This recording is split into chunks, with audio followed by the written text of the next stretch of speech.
İndi biz ümumi tarixdən Fransa mövzusunun izahına baxacağıq. Deməli, 11-12-ci əsrlərdən başlayaraq ki, bu dövrdə Fransa vahid şəkildə deyildi. Yəni hal-hazırda Fransanın xəritəsi görürük biz. Asiya qitəsi, Avropa qitəsi. Ümumi bura Avrasiya materikidir, coğrafiyadan bilirik. Və bu Avropa qitəsində Aralıq dənizinin şimalında Fransa yerləşir. Digər xəritədəki ərazilərə də baxaq. Bu işarələdiyim yer Türkiyənin ərazisidir. Bura Azərbaycandır. Bu qadın çəkməsinə oxşatdığımız yer. Bura İtaliyadır. Və Fransanın solunda İspaniya, sağında isə Almaniya yerləşir. Bu hissə isə İngiltərədir. Ümumi biz keçirik. Fransa haqqında danışarkən deyirik ki, Fransada 11-ci yüzillikdə kənd təsərrüfatı inkişaf edirdi. Burada yeni qoşqu sistemi nəticəsində atdan istifadə yaranmışdı. Yəni bu atdan da istifadə edəndə əkinçilik daha da inkişaf edirdi, məhsuldarlıq artmışdı. Bunlardan danışırıq. Yəni kəndlilərin öz istifadəsinə olan torpaqlarda daha səylə çalışırdılar. Feodallar da kəndlilərdən aldığı vergilərdə, yəni bir yerdən daha sərfəli idi də. Əvvəl onları aparırdılar, qapılarında işlədirdilər. Məsəl üçün feodalın öz mülkündə işləyirdilər, amma artıq kəndli feodala vergi verir. Yəni qalan vaxtında öz ərazisində işləyir, öz məhsuldarlığını artırır. Və feodallar da daha sonralar öz əkin sahələrini istifadə üçün kəndlilərə paylamağa başlayırlar. Bu da kəndliləri daha da inkişaf edir, kənd təsərrüfatı. Ümumi Fransanın şimali və cənub hissəsinə baxsaq deyərik ki, cənubunda feodal münasibətləri zəif inkişaf eləmişdi. Amma şimal hissəsində feodal münasibətlər daha güclü idi. Bunun da əsas səbəbi şəhərlərin inkişafı və dağlıq bölgələrdə azad icmaların qalması idi. Burada feodallar demək olar ki, müstəqil idilər cənubunda. Amma şimalında isə belə deyildi. Fransanın biz xəritəsinə baxırıq. Fransanın şimalı və cənubunun xəritəsidir. Fransanın deməli şimal hissəsində feodallar, yəni krala tabe idilər. Amma cənubunda əsasən ticarət yolları ilə əlaqələri var idi. Dəniz sahilində yerləşirdilər, digər ölkələrlə əlaqələr var idi. Burada feodallar daha müstəqil idilər. Yəni feodal dağınıqlığı daha sürətlə gedirdi. Daha sonra biz danışırıq sənətkarlıqdan. Yəni sənətkarlıq kənd təsərrüfatından ayrılır. Bu da 10-cu əsrdə, yəni bunun səbəbində də bir sıra şəhərlər yaranır. Roma imperiyası dövründə salınmış şəhərlər bərpa olunur, yaxud da yeni şəhərlərin əsası qoyulur. Daha sonra burada nədən danışıram mən sizə?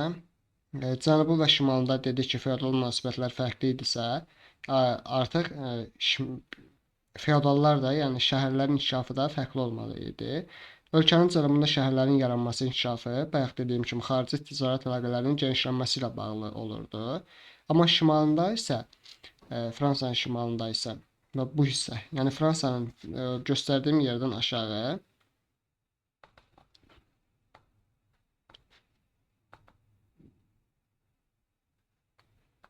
göstərdiyim xəttdən aşağı cənub hissədir, yuxarıda şimal hissə. Yəni cənub hissəsində ticarət güclü gedirdi. Buna görə də burada yəni feodallar daha sərbəst idilər. Amma şimali hissəsində feodalları bir-birinə bağlı edən, məcbur edən bir belə deyək ki, ərazidə dəmir emalı güclü idi, bir ərazidə əkinçilik, bir ərazidə maldarlıq. Bunlar məcbur idilər ki, bir-biri ilə sıx ticarət əlaqələri eləsinlər. Buna görə də vilayətlər arasında əlaqə daha da güclənmişdi. Daha sonra xalçı yürüşləri dərsini keçmişik biz. Xalçı yürüşlərində də Avropalılar, xristianlar şərqə yürüşlər eləmişdilər. Burada da onlar şərq mədəniyyətini də mənimsəmişdilər. Yəni və mənimsədiyi kimi şərqdə ticarət əlaqələri daha da güclənmişdi. Daha sonra Cənubi Fransada şəhərlərin inkişafı daha güclü gedirdi. Şərq ölkələri ilə ticarətdə buradan danışırıq. İndi danışaq Fransanın paytaxtı, hal-hazırda da paytaxtı olan Parisdən 13-cü yüzilliyin sonunda, yəni 13-cü yüzillik deyəndə neçənci illər nəzərdə tuturuq? 1200-dən 1300-cü illərə qədəri Bu dövrdə də Fransanın siyasi birləşməsinə təsir göstərən amillərdən biri olmuşdu ki, yəni həmin bu Paris, burada daxili bazarın formalaşması, e, sonra və bu dövrdə kralın əlində yalnız elə danışdığımız kimi Paris və Orlean şəhərləri olmuşdu. Növbəti dövrlərdə indi danışacağıq ki, necə olur ki, hal-hazırki bütöv Fransa yaranır. Bütöv olan Fransa yaranır da. Əvvəl məsəl üçün bu hissə idi yalnız. Qalanlar feodallar müstəqil idilər. Hər öz şəhərinin hakimi kralı idi. Sonralar kral necə olur ki, digər əraziləri də ələ keçirir. Bu mərkəzləşmiş dövlətin yaranmağından başlayanda bu hissədən danışacağım.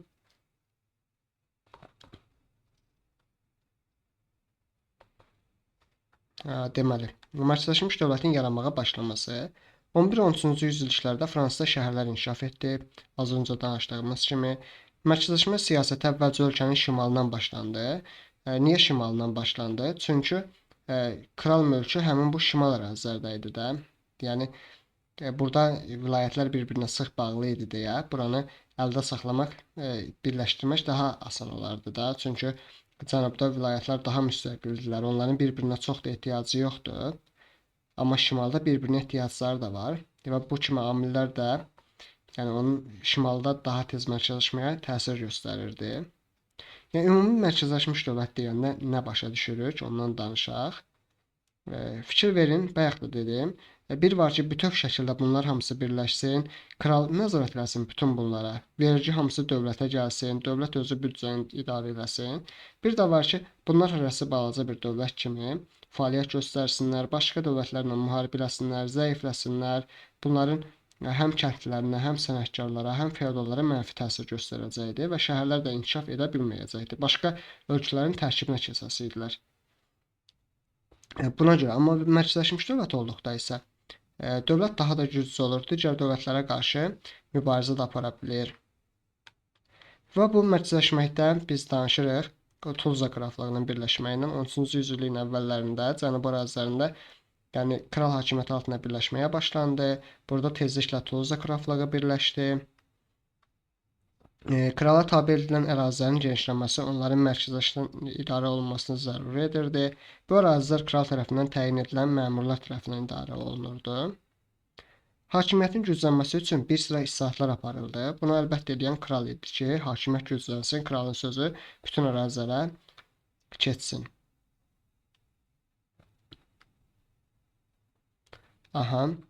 Sonra kral pulları tədricən yerli pulları sıxışdırıb çıxardı. Yəni vahid şəkildə Fransada kral pullarından istifadə olunmağa başladı. Bu da o deməkdir ki, digər ərazilərdə vilayətlərin, əyalətlərin öz pullarından istifadə edilənsə kral pullarından istifadə olunurdu ki, yəni bu da bütün Fransa ərazisində tanınmağa başlayırdı. Bu da ölkənin birləşməyi, mərkəzləşməyi üçün böyük bir addım idi. Və bu mərkəzləşmədə biz ən birinci danışıq 4-cü Gözəl Filipdən. 4-cü Gözəl Filip siyasi cəhətdən formal olaraq Fransa krallığının asılı olan zəngin şəhərləri ilə tanınan Florandiyanı birləşdirmək istəyirdi. Yəni belə deyək ki, ən zəngin şəhərlərdən biri idi Florandiya. Bu zənginlik də nədən idi? Orada mahud istehsalı, yəni belə deyim ki, anlayasınız, ipək istehsalı var idi ki, bahalı ipəklər olurdu. Yəni bu da buranın əmlakını, məhsuldarlığını artırırdı. Çox zəngin olmuşdu bu Flandriya. Həmin bu Flandriyanı da kim ələ keçirsə, yəni onun ölkəsinə qaçsa, həmin ölkə daha da güclənəcəkdi. Burada da həmin dövrdə İngiltərə və Fransa mübarizə aparırdı ki, Flandriya ələ keçirilsin. Biz 100 illik müharibədə indi oradan danışacağıq ki, hansı ələ keçirə bilir, nə baş verir ondan ötürü. Sonra 4-cü Gözəl Filip hələ kilsə torpaqlarına da vergilər qoyur. Buna qədər kilsə torpaqları Roma papasına tabe idi. Yəni papa nə deyirdisə, o olurdu. Bütün kilsəyə başçılıq eləyirdi. Bütün əyalətlərdən kilsə üçün vergilər toplanılırdı xalq tərəfindən. Bu da kilsənin vergilərini artırırdı. Amma 4-cü Gözəl Filip özü də görürdü ki, bu kilsəyə gedən verginin onun dövlətinə elə də çox xeyri yoxdur. Elə bu kilsəyə gedən vergi mənim dövlətimə gəlsin də. Bununla olaraq o da kilsə üzərinə vergi qoyur. Əlbəttə ki, bu kilsənin də büdcəsi Roma papasında idi və papa da buna qarşı çıxacaqdı. Belə olduğu halda da Roma Papası ilə münaqişə başlayır.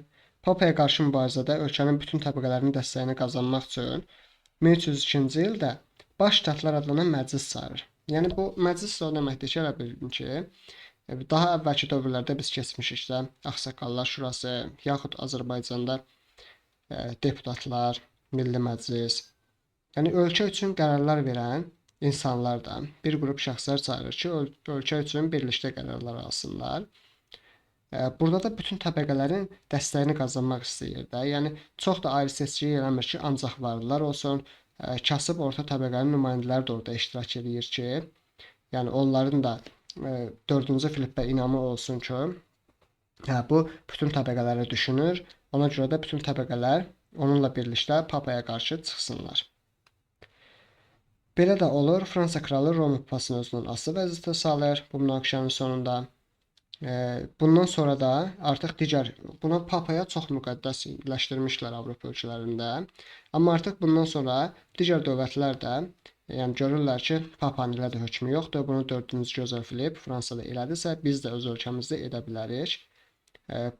Papaya gedən vergilər azalır. Daha sonralar Avropa ölkələrində bu müharibələr baş verir Roma papası ilə, dini müharibələr. Bayaqlarım adını bir dəfə çəkdim. 100 illik müharibə. Təxminən 100 ilə yaxındır. 1337-ci ildən başlayır. 1453-cü ildə başa çatır. 1453-cü il deyəndə yadınıza nə düşür? Təkrarlayın. Türk dünyası üçün böyük bir hadisə baş vermişdi həmin ildə. Daha sonra danışırıq 100 illik müharibədən. 14-cü yüzilliyin 30-cu illəri. Yəni 14-cü yüzillikdə 1300-dən 1400-cü ilə qədərdir. O 1300 deməli 30-ları deyir də bizdən 30-cu illər.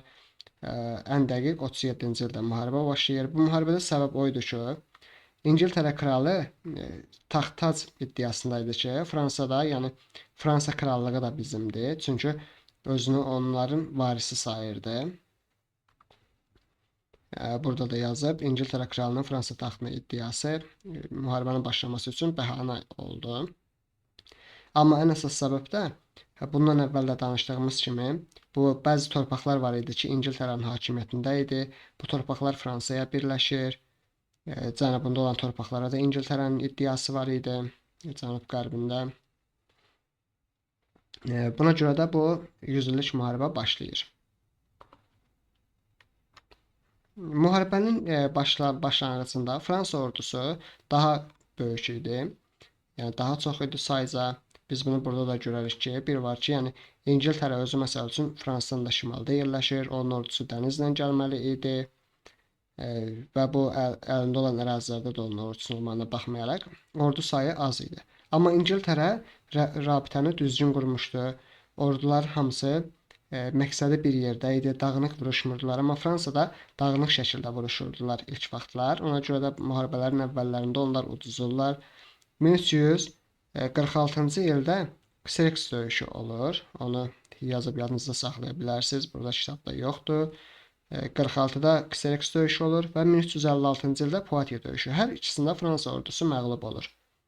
Poitiers döyüşündə niyə məğlub olur? Burada Fransa ordusu sayca çox olsa da vahid komandanlıq yox idi. Yəni az öncə dediyim kimi. Və bu döyüşdə Fransa kralı əsir düşür. Müharibənin, yəni 100 illik müharibənin gedişində olan döyüşlərdir bunlar. Və Fransada yeni kral gəlir hakimiyyətə. O siyasəti düzgün qiymətləndirir. Görür ki, Fransada ordunu yenidən qurmaq lazımdır. Bəzi məsələlər var, onları həll etmək lazımdır. Ona görə də İngiltərə ilə sülh bağlayır. 1360-cı ildə Bretanya sülhünü bağlayır. Və bu dövrdə yeni meydana gələn toplardan istifadə genişləndirilir. Qoşunun sayı kral qoşununun baş komandanın səlahiyyətləri artırılır. Yəni kral özü ordunu artırır ki, bu müharibədən qalib çıxa bilsin. Əvvəlki kimi biabırçı şəkildə məğlubiyyət olmasın. 1415-ci ildə Azincourt döyüşündə ingilislər yenə qalib gəlirlər. Amma az bir hissə Fransanın şimalı ingilislər tərəfindən tutulur və xalqın müqaviməti onlara qarşı çıxır. Artıq Fransa xalqı da, yəni burada partizancasına ölkəni müdafiə edirdilər və bu partizan demişkən, bu partizanlardan biz ad çəkməliyik. Janna d'Arc'ın adını, Janna Dark o bir kəndli qızı idi. Fransanın taleyi həll olunarkən müharibənin gedişində dönüş yaradır. Gənc qızın hərbi taktikanı mənimsəməsi, döyüşçülərə vətənin müdafiəsi kimi baxması, təhlükəli yerlərdə ən önündə olması onlara ruh yüksəkliyi və inam yaratdı. Yəni onlar dediyimizdə Fransa xalqında, həm də Fransa döyüşçülərində. 1429-cu ildə bu 100 illik müharibənin gedişində artıq fransızlar ilk dəfə bir qalibiyyət əldə edirlər. Yəni bu belə deyək ki, kiçik qələbə olsa da, ancaq məğlub olan Fransa üçün böyük bir motivasiya olur. Bundan sonra da Janna d'Arc'ın xalq arasında nüfuzu artır. Amma müharibədə Fransa qalib gəlir. Amma nə idi? Amma o idi ki, Janna d'Arc öldürülür, yəni tonqalda yandırılır. Bu ingilislər tərəfindən olur. Amma bunu qarşısını fransızlar niyə almır? Fransa kralı almır. Çünki Janna d'Arc'ın böyük nüfuzu var idi və kral da qorxur ki, nə vaxtsa gəlib krallığa da iddia eləyə bilər, xalq da onun tərəfində durar. Ona görə kral onu geri qaytarmır. Müharibə 1453-cü ildə bitir və bu 1453-cü ildə bitən müharibədə yalnız Calais limanı ingilislərdə qalır. Qalan bütün ərazilər Fransanın əlinə keçir. Müharibənin gedişində üsyan olur. Bu üsyan 1358-ci ildə olmuşdu. Bu dövrdə də Fransa kəndliləri Jaklar adlandırırdılar. Ona görə də elə üsyanın da adı Jaklar üsyanı olur. Yəni üsyanın da əsas səbəbi odur ki, müharibə gedir. Kəndlilərin əmlakı orduya sərf olunur. Onların məhsulu əlindən alınır, orduya verilir. Həddən artıq vergilər qoyulur. Onlar artıq yaşamaqdan bezmişdilər. Buna görə də xeyirxah kral uğrunda çıxışlara başlayırlar. Feodallar onlardan daha çox vergi alırdılar. Vergini azaltmaq üçün olur bunlar. Və 1358-ci ildə olan Jaklar üsyanının xeyri olur ki, feodallar artıq vergiləri azaldırlar. Bir daha yəni vergi qaldırmağa cürət eləmirlər. Uzun müddət vergilər qalxmır. Amma üsyanın da başçısını hiylə yolu ilə ələ keçirmişdilər. Mərkəzləşmiş dövlətin yaranmağından bayaq danışdıq və mərkəzləşmiş dövlətin yaranmasının başa çatmasından danışacağıq. 11-ci Ludovikin hakimiyyəti dövründə olur. Məsəl üçün, burada əsas 11-ci Ludovik bəzi qalmış torpaqlarda ələ keçir. Burada o, məsəl üçün, hansısa vilayətlərdə göstərdiyimiz kimi də, məsələn, Aktiviana ilə bu Languedoc ərazisini birləşdirmək istəyir. Bu halda olanda görür ki, gücü çatmır. Bunların bir-birinə müharibəyə sövq eləyir ki, burada yerləşən əyalət digər əyalətlə müharibə aparsın, Tuluza ilə. Belə olan halda da biri qalib gəlir, biri zəifləyir. Bu qalib gələn də əlbəttə ki, zəifləyir və ikisini bir yerdə ölkəsinə birləşdirir. Belə hiylələrdən istifadə edərək mərkəzləşmiş dövlətin yaranması başa çatır. Həm də mərkəzləşmiş dövlətin yaranması o deməkdir ki, mütləq monarxiya, yəni kralın tək başına hakimiyyətinin olması prosesinə də şərait yaranır.